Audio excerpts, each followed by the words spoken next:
விருதுநகர் மாவட்டம் சதுரகிரி மலைப்பகுதியில் மீண்டும் காட்டுத்தீ பரவியதால் சுந்தர மகாலிங்கம் கோவிலுக்கு செல்ல பக்தர்களுக்கு இன்றும் தடை விதிக்கப்பட்டுள்ளது. ஆடி அமாவாசை திருவிழாவை ஒட்டி நேற்று முன்தினம் முதல் 4 நாட்கள் பக்தர்கள் மலையேறி சாமி தரிசனம் செய்ய அனுமதி வழங்கப்பட்டது. திடீரென சதுரகிரி மலைப்பகுதியில் நேற்று முன்தினம் காட்டுத்தீ பரவியது. இதனால் முன்னெச்சரிக்கை நடவடிக்கையாக பக்தர்கள் செல்ல தடை விதிக்கப்பட்டது.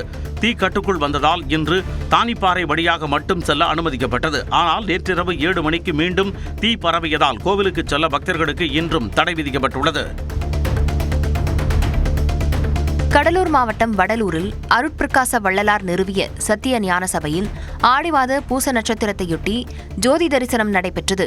சத்திய ஞான சபையில் 6 திரைகள் நீக்கப்பட்டு ஆடி மாத பூச ஜோதி தரிசனம் பக்தர்களுக்கு காண்பிக்கப்பட்டது. தமிழ்நாட்டின் பல்வேறு மாவட்டங்களிலிருந்து வருகை தந்திருந்த பக்தர்கள் ஜோதியை தரிசித்தனர்.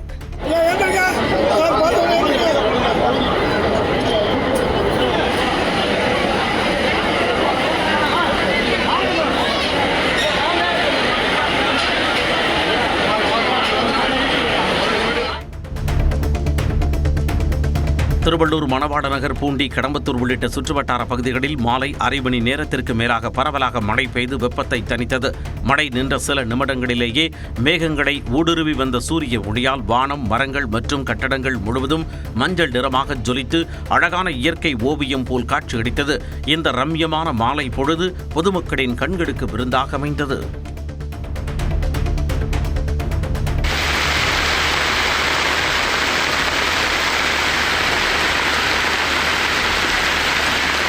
தஞ்சாவூர் மாவட்டம் கும்பகோணம் மற்றும் சுற்றுவட்டார பகுதிகளில் கனமழை கொட்டி தீர்த்தது.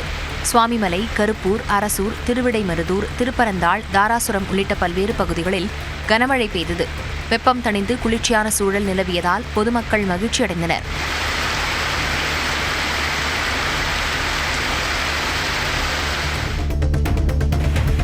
மதுரை மாவட்டம் திருமங்கலம் மற்றும் அதனை சுற்றியுள்ள பாண்டியன் நகர், வடகரை, செங்குளம் உள்ளிட்ட பகுதிகளில் சுமார் அரை மணி நேரத்திற்கு மேலாக பலத்த காற்றுடன் கூடிய கனமழை பெய்தது. தாழ்வான பகுதிகளில் நீர் பெருக்கெடுத்து ஓடியது. கடந்த சில தினங்களாக கொளுத்தி வந்த வெயிலின் தாக்கத்திற்கு நடுவே பெய்த மழை காரணமாக அப்பகுதியில் குளிர்ச்சியான சூழல் நிலவியதால் பொதுமக்கள் மகிழ்ச்சியடைந்தனர். சென்னை திருவொற்றியூரில் உள்ள ஆதிபுரீஸ்வரர் தியாகராஜ சுவாமி உடனுரை வடிவுடையம்மன் ஆலயத்தில் திருவிளக்கு பூஜை சிறப்பாக நடைபெற்றது. திருவொற்றியூரில் உள்ள அரசு உதவி பெறும் பள்ளியின் முன்னாள் மாணவர்கள் சார்பில் 42வது ஆண்டாக இந்நிகழ்ச்சி நடைபெற்றது.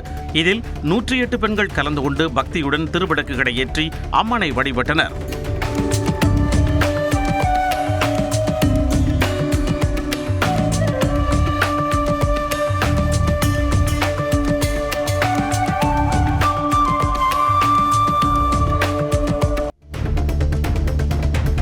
பல்லாவரத்தில் தனியார் உணவகத்தின் மின்தூக்கியின் கம்பி அறுந்து விழுந்ததில் 70 வயது மதிக்கத்தக்க மூதாட்டி சம்பவ இடத்திலேயே தலைநசுங்கி உயிரிழந்தார்.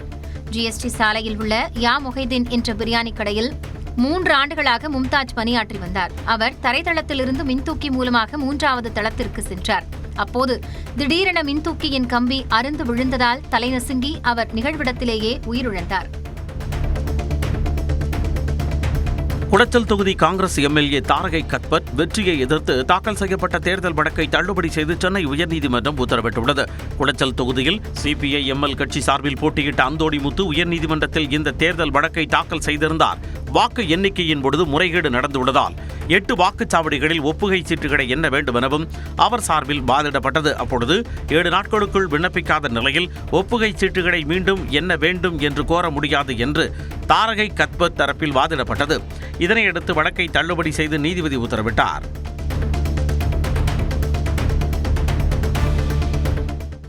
பள்ளி மாணவர்களின் பாடச்சுமையை குறைக்க அரசு நடவடிக்கை எடுத்துள்ளது.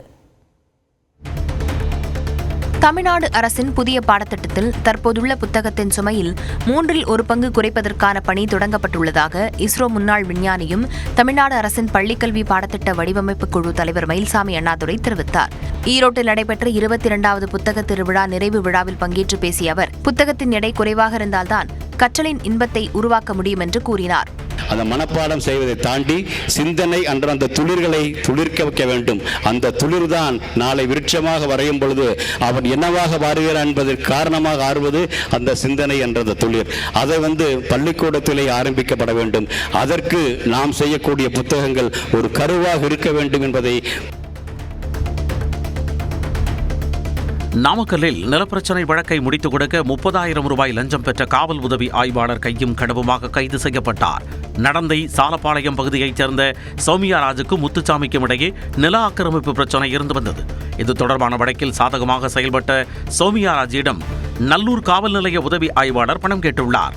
இது தொடர்பாக அவர் நாமக்கல் மாவட்ட லஞ்ச ஒழிப்பு துறையினரிடம் புகார் அளித்தார்.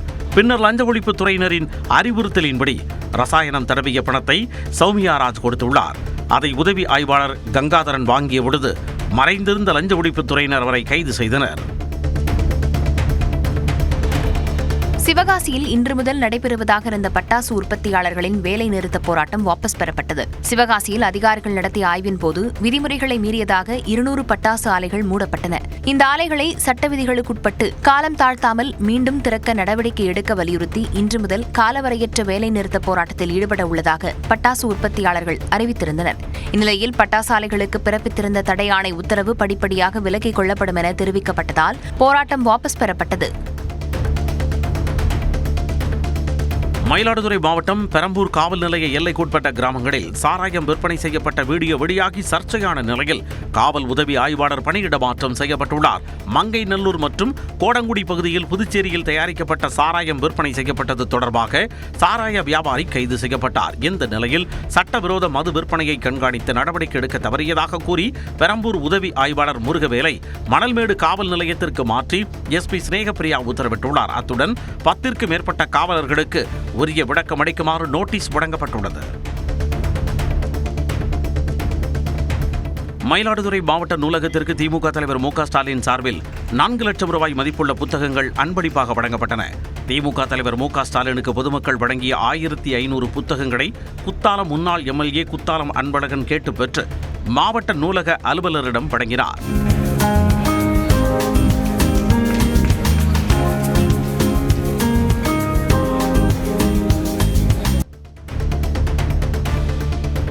திருச்சி சமயபுரம் மாரியம்மன் கோயிலில் 14 நாட்களில் சுமார் 1,35 லட்சம் ரூபாய் உண்டியல் காணிக்கையாக கிடைக்கப் பெற்றுள்ளது. அதேபோல 709 கிராம் தங்கமும் 1 கிலோ 998 கிராம் வெள்ளியும் வெளிநாட்டு நோட்டுகள் 89ம் வெளிநாட்டு நாணயங்கள் 357ம் காணிக்கையாக பெறப்பட்டன.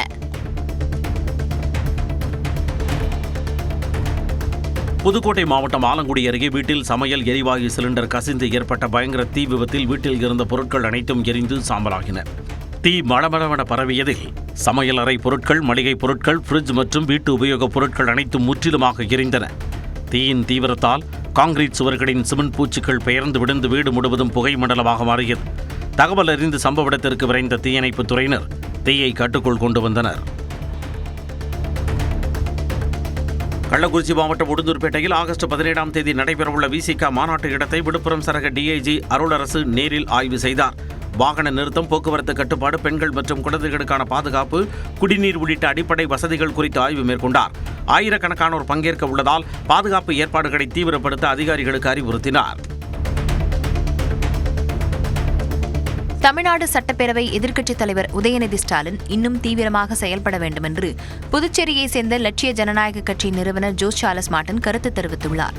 சென்னை தலைமைச் செயலகத்தில் சபாநாயகர் ஜெயஸ்ரீ பிரபாகரை சந்தித்த பின்னர் செய்தியாளர்களை சந்தித்த அவர் அமைச்சர்களும் எதிர்க்கட்சித் தலைவர்களும் மக்கள் பிரச்சினைகளுக்கு முக்கியத்துவம் கொடுக்க வேண்டும் என்று வலியுறுத்தினார். நிறைய இன்னைக்கு பாத்தீங்கன்னா சென்னையில் ஒரு பெரிய ஏரியில கழிவுநீர் கலந்து குடிநீரை மாசுபடுத்துங்கிற மாதிரி நிறைய இஷ்யூஸ் டே டு டே நிறைய இஷ்யூஸ் ஓடிட்டு இருக்கு. அதெல்லாம் விட்டுட்டு இன்னைக்கு இதை பத்தி இது ஒரு பெரிய இஷ்யூவா பேசுறது எதிர்க்கட்சி அந்த அளவுக்கு ஒரு சென்சிபிளா பேச மாட்டாங்கிறது என்னோட.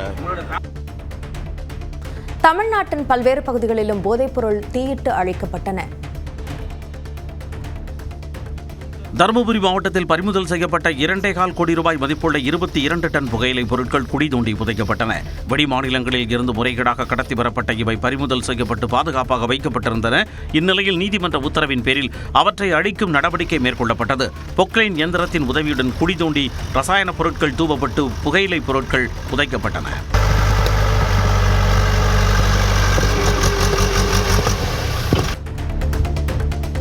மன்னார்குடி பகுதிகளில் பறிமுதல் செய்யப்பட்ட 850 கிலோ குட்கா பான் மசாலா உள்ளிட்ட போதைப் பொருட்கள் தீ வைத்து எரிக்கப்பட்டன. பல்வேறு காவல் நிலையங்களுக்கு உட்பட்ட பகுதிகளில் இவை பிடிபட்ட நிலையில் பாமணி ஆற்றங்கரையில் தீ வைத்து அடிக்கப்பட்டன. அதேபோன்று முத்துப்பேட்டை சரகத்திற்கு உட்பட்ட பகுதிகளில் பறிமுதல் செய்யப்பட்ட 950 கிலோ குட்கா பான் மசாலா உள்ளிட்ட போதைப் பொருட்கள் அளிக்கப்பட்டன. கிருஷ்ணகிரியில் 21 டன் தடை செய்யப்பட்ட புகையிலை பொருட்கள் அதிகாரிகளால் எரித்து அழிக்கப்பட்டன. கிருஷ்ணகிரியில் விதிமுறைகளை மீறி போதைப்பொருள் விற்ற 3 கடைகளுக்கு நிரந்தரமாக சீல் வைக்கப்பட்டிருப்பதாக மாவட்ட ஆட்சியர் தெரிவித்துள்ளார். இதேபோல நாமக்கல்லில் 4 டன், திருப்பூர் அவினாசியில் 67 கிலோ குட்கா பான் மசாலா பொருட்கள் தீயிலிடப்பட்டன. கரூரில் சுமார் 1.5 டன் போதைப் பொருட்கள் அமராவதி ஆற்றங்கரையில் எரிக்கப்பட்ட சம்பவம் சர்ச்சையை ஏற்படுத்தியது. புதுக்கோட்டை மாவட்டம் கந்தர்வக்கோட்டை வெள்ளமுனியன் கோயிலில் கிடாவெட்டு பூஜை சிறப்பாக நடைபெற்றது. சுமார் 1000 கிலோ ஆட்டுக்கறி கொண்டு பிரம்மாண்டமாக உணவு தயாரிக்கப்பட்டது. பின்னர் சுற்றுவட்டார பகுதிகளிலிருந்து வந்த பக்தர்கள் மற்றும் பொதுமக்கள் என 5000 பேருக்கு அன்னதானம் வழங்கப்பட்டது. இதற்காக கோயில் வளாகத்தில் பிரம்மாண்ட ஏற்பாடுகள் செய்யப்பட்டிருந்தன. மாமல்லபுரத்தில் இன்று சர்வதேச அலைச்சறுக்கு போட்டிகள் தொடங்க உள்ள நிலையில் அதற்கான பிரம்மாண்ட தொடக்க விழா மற்றும் ஜெர்சி அறிமுக விழா தனியார் நட்சத்திர விடுதியில் நடைபெற்றது. Tamil Nadu surfing federation of India சார்பில் நடைபெற்ற விழாவில் இளைஞர் நலன் மற்றும் விளையாட்டு மேம்பாட்டுத்துறை இயக்குநர் சந்தீப் நந்தூரி உள்ளிட்ட அதிகாரிகள் பங்கேற்று ஜெர்சியை அறிமுகப்படுத்தினர். ஆகஸ்ட் 16ஆம் தேதி வரை நடைபெறும் இப்போட்டியில் ஆஸ்திரேலியா, ஜப்பான், அமெரிக்கா உள்ளிட்ட நாடுகளைச் சேர்ந்த 120 வீரர்கள் பங்கேற்கின்றனர். திருப்பத்தூர் மாவட்டம் வாணியம்பாடியில் நகைக்கடையில் நூதன முறையில் போலி நகைகளை வைத்து தங்க நகைகளை திருடிச் சென்றதாக இளம்பெண் ஒருவர் கைது செய்யப்பட்டார். வாணியம்பாடியில் உள்ள நகைக்கடைக்கு வந்த இளம்பெண் ஒருவர் தான் ஏற்கனவே மறைத்து வைத்திருந்த போலி நகையை கடையில் வைத்துவிட்டு தங்க மோதிரத்தை எடுத்துக்கொண்டு தப்பினார். பின்னர் மாலையில் மீண்டும் அதே கடைக்கு சென்று நகையை மாற்றி வைக்க முயற்சித்தபோது கையும் களவுமாக சிக்கினார். சிவகங்கை மாவட்டம் காரைக்குடி முத்துமாரியம்மன் கோவில் ஆடி உற்சவ விழாவையொட்டி 1008 கஞ்சி கலயங்கள் எடுத்து பக்தர்கள் வழிபட்டனர். நகரின் முக்கிய வீதிகள் வழியாக நடைபெற்ற இந்த ஊர்வலம் முத்துமாரியம்மன் கோவிலை வந்தடைந்தது. தொடர்ந்து அம்மனுக்கு கஞ்சி படையலிட்டு சிறப்பு வழிபாடுகள் நடைபெற்றன. பின்னர் அம்மனுக்கு படைக்கப்பட்ட கஞ்சி பக்தர்களுக்கு பிரசாதமாக வழங்கப்பட்டது.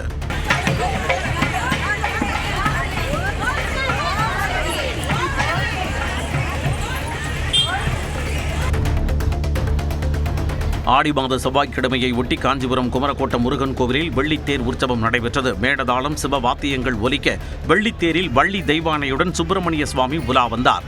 ஏராளமான பக்தர்கள் பங்கேற்று வழிபட்டனர்.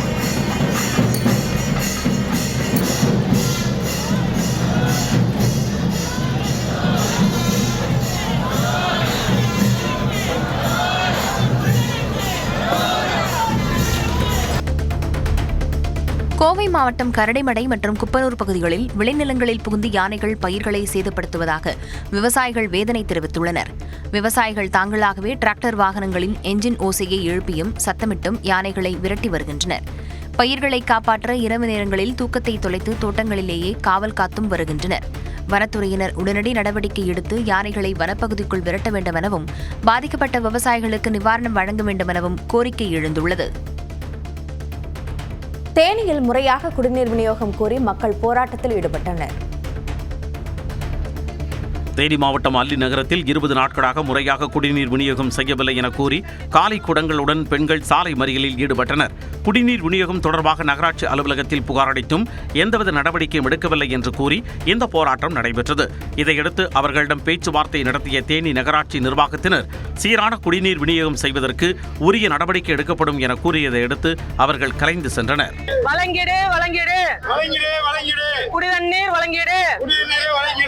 நகராட்சியை கண்டித்து போராடுவோம். தஞ்சாவூர் மாவட்டம் திருமண்டங்குடி திரு ஆரூரான் சர்க்கரை ஆலையில் கிரேன் கொக்கி அறுந்து விழுந்ததில் வடமாநில தொழிலாளி உயிரிழந்தார். பழைய இரும்பு பொருட்களை அகற்றும் பணியில் ஈடுபட்டிருந்த உத்தரப்பிரதேசத்தைச் சேர்ந்த 42 வயது பயா சர்மா மீது கிரேன் கொக்கி விழுந்ததில் பலத்த காயமடைந்தார். மருத்துவமனைக்கு கொண்டு செல்லும் வழியிலேயே அவர் உயிரிழந்ததாக மருத்துவர்கள் தெரிவித்தனர். சம்பவம் குறித்து காவல்துறையினர் விசாரணை நடத்தி வருகின்றனர். மயிலாடுதுறையில் துர்க்கையம்மன் கோயிலில் நடைபெற்ற 108 திருவிளக்கு பூஜையில் ஏராளமான பெண்கள் பங்கேற்று சாமி தரிசனம் செய்தனர். மயிலாடுதுறையின் காவல் தெய்வங்களில் ஒன்றாக போற்றப்படும் துர்க்கை பரமேஸ்வரி அம்மன் கோயில் சேந்தங்குடி பகுதியில் அமைந்துள்ளது. இங்கு ஆடி மாதத்தை முன்னிட்டு 26ஆம் ஆண்டு திருவிளக்கு பூஜை நடைபெற்றது. இதில் பங்கேற்ற பெண்கள் குழந்தை வரம் வேண்டியும் தாலி பாக்கியத்திற்காகவும் குத்துவிளக்கேற்றி அம்மனை வழிபட்டனர்.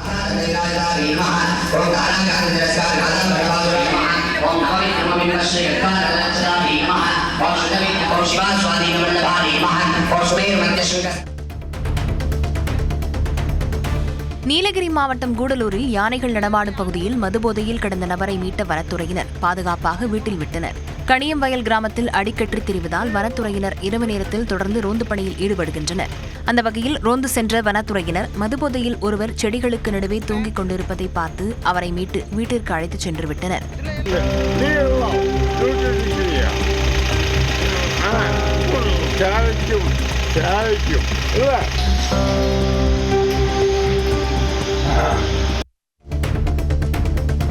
முன்னாள் முதலமைச்சர் கருணாநிதியின் 8ஆம் ஆண்டு நினைவு தினத்தை ஒட்டி சென்னை மாயவரம் தீயம்பாக்கத்தில் 8 அடி உயர மெழுகுவர்த்தி ஏற்றி நினைவு தினம் அனுசரிக்கப்பட்டது. தொடர்ந்து திமுக நிர்வாகிகள் சுற்று வட்டாரத்தைச் சேர்ந்த 200 பேருக்கு சேலை மற்றும் அறுசுவை காலை உணவு வழங்கினர்.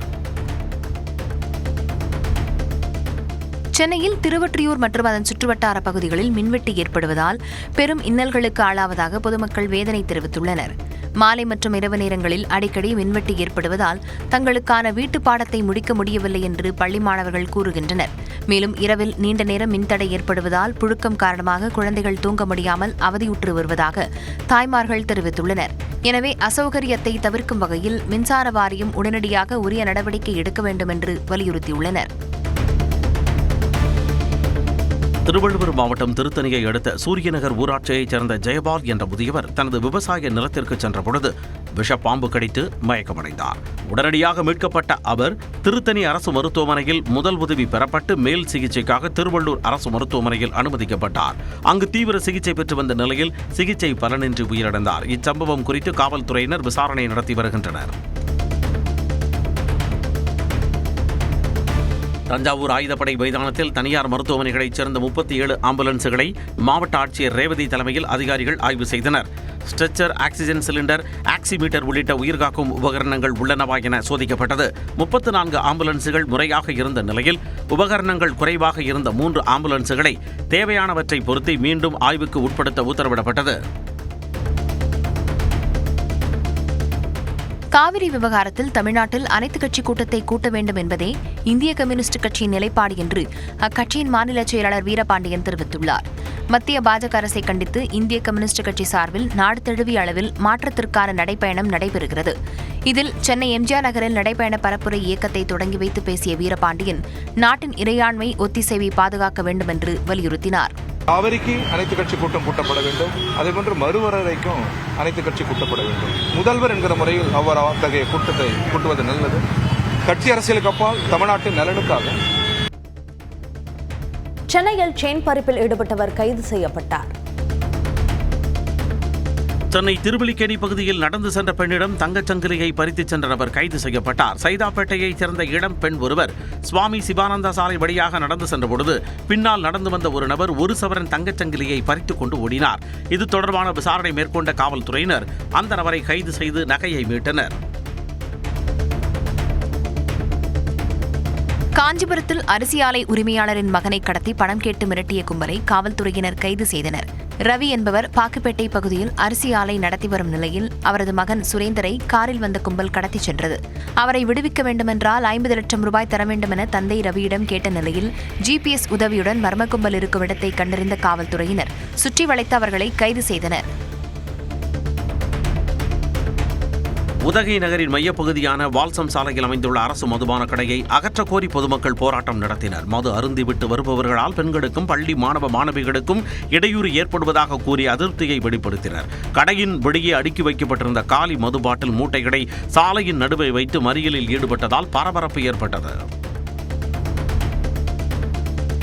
சென்னை பழவேற்காடு அருகே நடுக்கடலில் நங்கூரமிட்டு நின்ற காசிமேடு மீனவர்களின் விசைப்படகு மீது காரைக்காலைச் சேர்ந்த 2 விசைப்படகுகள் அடுத்தடுத்து மோதிவிட்டு நிற்காமல் சென்றதாக புகார் எழுந்துள்ளது. படகு சேதமடைந்து கடலில் மூழ்கும் அபாயம் ஏற்பட்டதால் 8 மீனவர்களும் கரை திரும்பினர். ஆந்திர கடல் பகுதியில் கைது, தற்பொழுது காரைக்கால் மீனவர்களின் அச்சுறுத்தல் என தாங்கள் சிக்கலில் இருப்பதாக கூறிய மீனவர்கள் அரசு உடனடியாக நடவடிக்கை எடுக்க கோரிக்கை விடுத்துள்ளனர். திருவள்ளூர் மாவட்டம் திருத்தணியில் பள்ளி மற்றும் கல்லூரி மாணவர்கள் அரசு பேருந்துகளின் படிக்கட்டுகள், ஜன்னல்கள் மற்றும் பின்புற ஏணிகளில் தொங்கியபடி பயணிப்பது பொதுமக்களுக்கு அச்சுறுத்தலை ஏற்படுத்தியுள்ளது. இந்த செயல்கள் குறித்து காவல்துறை மற்றும் பள்ளி கல்வித்துறை விரைந்து நடவடிக்கை எடுக்க சமூக ஆர்வலர்கள் வலியுறுத்தியுள்ளனர்.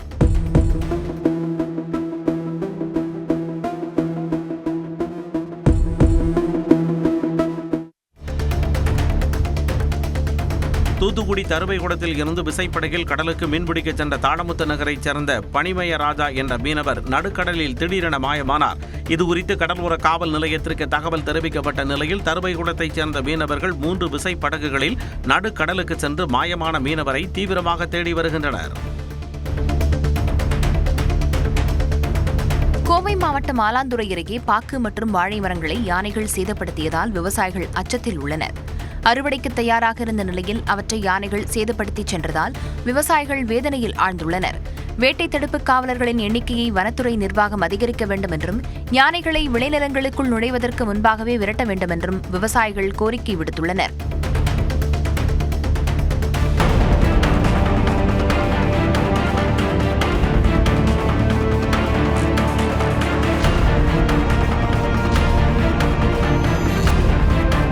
கரூரில் தேசிய நெடுஞ்சாலையில் இருசக்கர வாகனத்தில் சென்ற பெண் மீது கார் மோதிய கோர விபத்தின் சிசிடிவி காட்சி வெளியாகி பதைவதைக்க வைத்துள்ளது. தோட்டக்குறிச்சி ஐயம்பாளையத்தைச் சேர்ந்த சிவகாமி என்பவரின் மனைவி கஸ்தூரி தபால் துறையில் தற்காலிக பணியாளராக பணியாற்றி வந்தார்.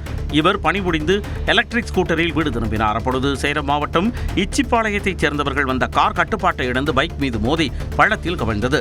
இந்த விபத்தில் ஸ்கூட்டரில் சென்ற கஸ்தூரி நிகழ்விடத்திலேயே பரிதாபமாக உயிரிழந்தார். காரில் பயணித்த மாதேஸ்வரன், லட்சுமி, பாரதி ஆகிய 3 பேர் படுகாயமடைந்தனர்.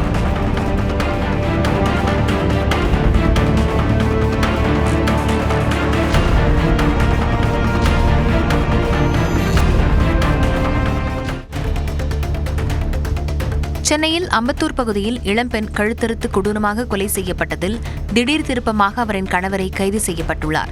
மேனாம்பேடு இந்திராநகர் பகுதியைச் சேர்ந்த சின்னா வைதேகி என்பவரை காதலித்து திருமணம் செய்துள்ளார். அண்மை காலமாக இளம்பெண்ணுக்கு வேறொருவருடன் தொடர்பு இருந்ததாக கூறப்படுகிறது. அதை அறிந்த சின்னா மனைவியை கண்டித்துள்ளார். ஆனால் அவர் அதை பொருட்படுத்தாததால் ஓடும் ஆட்டோவில் கழுத்தறுத்து கொலை செய்தது தெரியவந்தது.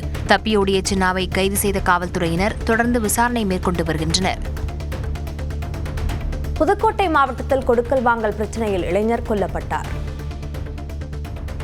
புதுக்கோட்டை மாவட்டம் கடையக்குடி அருகே கொடுக்கல் வாங்கல் பிரச்சனையில் இளைஞரை வெட்டிவிட்டு தப்பியோடிய நண்பர்கள் 2 பொதுமக்களை பிடித்து போலீசில் ஒப்படைத்தனர். கடந்த 2023ஆம் ஆண்டில் நிகழ்ந்த கொலை வழக்கில் தொடர்புடையவர்கள் பார்த்தசாரதி, குணசேகரன், சரண்ராஜ்.